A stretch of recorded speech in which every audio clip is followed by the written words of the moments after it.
दक्षिण कोरियाई film parasite 93 सालों में ऐसी पहली गैर अंग्रेजी फिल्म थी जिसने सर्वश्रेष्ठ चित्र के लिए ऑस्कर जीता। फिल्म के निर्देशक बोंग जून हो ने दर्शकों को प्रोत्साहित किया, एक बार आप सबटाइटल्स के 1 इंच ऊंचे बांध को पार करोगे तो आपका ढेर सारी शानदार फिल्मों से परिचय होगा। उनकी जीत और OTT प्लेटफॉर्मों के उदय ने दुनिया को दिखाया कि भाषा व्यावसायिक सफलता में बाधा नहीं डालती। मनी हाइस्ट स्पेनिश बोली में एक बैंक डकैती का सीरियल है जिसे कम से कम 27 अंतर्राष्ट्रीय भाषाओं में उपशीर्षक किया गया। ठीक इसी तरह विभिन्न भारतीय जुबानों के सिनेमा भी सबके सामने उजागर हुए जो इतने अरसों तक छिपे हुए थे। मलयालम फिल्म जल्लीकट्टू कहानी एक बैल की जो कसाई घर से भाग निकली और जिसने केरल गांव में हड़कंप मचा दिया। ये फिल्म बनी भारत की ओर से एंट्री 2021 ऑस्कर की सर्वश्रेष्ठ अंतर्राष्ट्रीय फीचर फिल्म वर्ग में। कईयों का मानना है कि कंटेंट के मामले में रीजनल सिनेमा हमेशा से ही कमर्शियल बॉलीवुड से बेहतर रहा है। हिंदी फिल्मों ने सर्वश्रेष्ठ फिल्म का पद 70 राष्ट्रीय पुरस्कारों में से सिर्फ 14 बार ही जीते हैं। अकेले एक दिग्गज शख्स ने 22 बंगाली पुरस्कृत फिल्मों में से 5 का निर्देशन खुद किया, सत्यजीत रे। इसलिए कोई आश्चर्य की बात नहीं कि वे एकमात्र भारतीय निर्देशक हैं जिन्हें मानद ऑस्कर से सम्मानित किया गया 1992 में, उनके गुजरने के कुछ ही महीने पहले।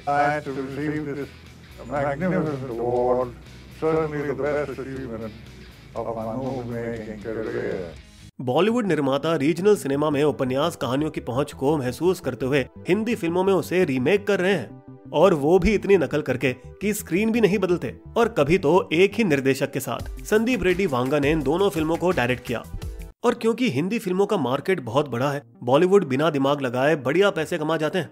एक अंदाज जिसकी अक्सर आलोचना की गई। यदि बॉलीवुड को रीजनल सिनेमा, कोरिया और हॉलीवुड फिल्मों की नकल करने से रोका जाए और पुरानी हिंदी पंजाबी गानों का रीमेक बंद किया जाए तो वो एक साल में सिर्फ 5 फिल्में ही रिलीज कर पाएंगे। ये बिल्कुल दिमाग नहीं लगाते, हमेशा दूसरों की फिल्में ही देखने में व्यस्त रहते हैं ताकि वो उसे खरीद सकें। बॉलीवुड की ये साधारणता और साधारण हो रही है। राउडी राठौड़ हिंदी में 203 करोड़ कमाए, 9 गुना ज्यादा तेलुगु ओरिजिनल विक्रमार्कुडु के 24 करोड़ से। दृश्यम ने मलयालम में शानदार 75 करोड़ रुपए जोड़े, लेकिन हिंदी दृश्यम ने और भी ज्यादा कमाई की, 110 करोड़। सिर्फ ये 2 बाहुबली फिल्में थी जिसने मिलकर इस ट्रेंड को तोड़ा, जब इन्होंने 2460 करोड़ रुपए की बम्पर कमाई की। हिंदी फिल्म की सबसे ज्यादा कमाई करने वाली पिक्चर दंगल से भी अधिक। 1970 के दशक से ही हिंदी फिल्में साउथ फिल्मों की नकल करते आए हैं। राम और श्याम 1967 की हिंदी मूवी तेलुगु की रामदू भीमुडू की रीमेक है। सिंघम सहित हाल ही में बॉलीवुड द्वारा कॉपी की गई 50 दक्षिण फिल्मों की विस्तृत सूची के लिए कृपया वीडियो के डिस्क्रिप्शन को देखें। 1980 और 90 के दशक में भी कई निर्माता अक्सर हॉलीवुड फिल्मों को इसी तरह कॉपी करते थे, वो भी बिना इजाजत। हिच बनी partner, a star is born हुई आशिकी 2, ब्रेकिंग अवे, जो जीता वो सिकंदर, हैप्पी गिलमोर बन गई फ्रीकी अली, और मिसेस डाउटफायर बन गई चाची 420। लेकिन 100 बात की एक बात, सबसे बड़ा तो रोकड़ा ही होता है। और दक्षिण के निर्माता कोई साधु संत नहीं है, वो भी कई फिल्मों की नकल कर चुके हैं। हॉलीवुड फिल्म मेमेंटो पहले तमिल में गजनी के नाम से रीमेक की गई और फिर किसी ने उसको हिंदी में बनाया। बॉलीवुड की मुन्ना भाई तेलुगु में शंकर दादा बन गई। बंटी और बबली को तेलुगु में भाले डोंगालू के नाम से रीमेक किया गया, और 3 इडियट्स तमिल में ननबन बन गई। अब क्योंकि कॉपीराइट एक्ट मजबूत किए गए हैं, इसलिए राइट्स यानी अधिकार खरीदे जाते हैं, लेकिन फिर भी कुछ डायरेक्टर्स टाइटल या पोस्टर बदलने की जहमत तक नहीं उठाते। साउथ फिल्मों को हिंदी में डब करना एक और माध्यम है जो हिंदी निर्माता पैसों के लिए करते हैं। छोटे निर्माता इन फिल्मों को सिनेमा हॉल में नहीं बल्कि टीवी पर रिलीज करने के लिए सस्ते में राइट खरीद कर पैसे कमाते हैं। अंग्रेजियत ने हमें 3 चीजों से रूबरू करवा कर छोड़ा है जो आज भी टिकाऊ है: क्रिकेट, अंग्रेजी भाषा और फिल्में। वो जमाना था खामोश फिल्मों का, जिनमें से 2 ने अमेजिंग एनिमल्स और the life of Christ Bombay के एक युवक को पूरी तरह से सम्मोहित कर दिया, जिनका नाम दादा साहेब फाल्के था। कितनी दिलकश चीज है ये, मैं भी सीखूंगा फिल्में बनाना। उन्होंने एक छोटा ब्राउनी कैमरा खरीदा जिससे वो शूट करते थे। खुद के डार्क रूम में प्रिंट को विकसित करके वो हर दिन फिल्में देखने लगे, इतनी कि वो करीब करीब अंधे होने के कगार पर आ गए। इनकी दोनों आंखों में मोतियाबिंद हुआ है। एक ऐसी विपत्ति जिसको उन्होंने संभाला एक के ऊपर एक 3-4 चश्मे पहनकर। फिर अपनी बीमा पॉलिसी को गिरवी रखकर वे लंदन चले गए। जब तक मैं फिल्में बनाना नहीं सीखता तब तक नहीं लौटूंगा। जुबान के पक्के वे जब भारत वापस आए तो उन्होंने अपने विलियमसन 35 मिमी कैमरे के साथ 1913 में बिना आवाज की फिल्म राजा हरिश्चंद्र बनाई, जिस वजह से उन्हें भारतीय सिनेमा के पिता का दर्जा दिया गया। हालांकि पहली भारतीय बोलने वाली फिल्म निर्देशक आदेश्वर ईरानी की 1931 हिंदी पिक्चर आलम आरा थी और उन्होंने ही 6 साल बाद भारत की पहली रंगीन फिल्म किसान कन्या भी बनाई। 1930 के दशक तक भारत के कहानीकार प्रति वर्ष 200 से अधिक फिल्में बना रहे थे, जो 2019 में बढ़कर 2000 से ज्यादा हो गई। जबकि 3 हिंदी फिल्में मदर इंडिया, सलाम बॉम्बे और लगान 2002 को अकेडमी पुरस्कार के लिए नामांकित किया गया। सर्वश्रेष्ठ विदेशी भाषा फिल्म के तहत भारत की ओर से भेजी गई 53 एंट्रियों में से केवल 20 गैर हिंदी थी। फिल्म फेडरेशन द्वारा पक्षपात का एक साफ नमूना। जबकि मदर इंडिया एकमात्र वोट से हारी। ऑस्कर जीतने वाली सभी 5 भारतीय कमर्शियल बॉलीवुड से बाहर की थी।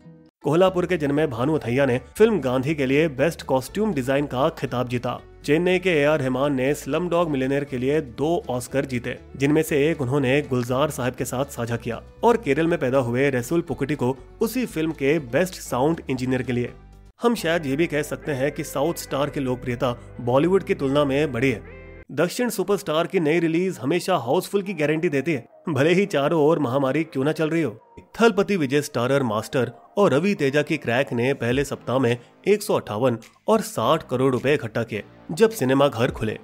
दूसरी ओर बॉलीवुड के बड़े अभिनेताओं ने ओटीटी पर सिर्फ औसत कमाई की। लक्ष्मी बम की कहानी बेतरतीब थी। कुली नंबर 1 का प्लॉट आज के समय के साथ सिंक नहीं रहा, जबकि गुलाबो सिताबों की दर्शकों से ज्यादा आलोचकों ने प्रशंसा की। लेकिन अच्छी कहानियां जैसे लूडो और चिंटू का बर्थडे मजबूत पटकथा द्वारा दर्शकों को प्रभावित कर गई। मराठी फिल्म सैराट ने 110 करोड़ रुपए इकट्ठा करके ये दिखाया कि वो भी उतना कमा सकते हैं जितना आज तक सिर्फ बॉलीवुड और साउथ फिल्मों ने कमाया था। सिर्फ 4 करोड़ के बजट पर बनी ये 5 भाषाओं में रीमेक की गई और राइट्स खरीदे गए 3 अन्य जुबानों में भी। इतना नया कंटेंट बन रहा है अलग अलग भाषाओं में, दोनों टीवी प्रोग्रामिंग और स्ट्रीमिंग में, कि इस तरह के और उदाहरण होने की संभावना है।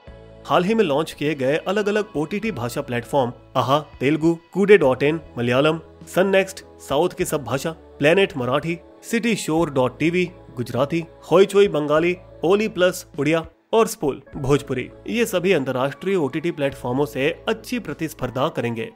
ऑनलाइन पब्लिशिंग प्लेटफॉर्मों द्वारा न सिर्फ फिल्मों में बल्कि क्षेत्रीय लेखकों की कुशलता भी उभर रही है। अब लगता है कि सबटाइटल्स के इस 1 इंच लंबी बाधा को दर्शक खुशी खुशी के साथ छलांग लगा पाएंगे। बिस्बो की शायरी, रीजनल फिल्में दिखा रही अब है अपना दम, बॉलीवुड से कह रही हम ना किसी से कम। ओटीटी ने दे दिया उनको खुला आसमान, बॉलीवुड के लिए नहीं अब ये दौड़ आसान।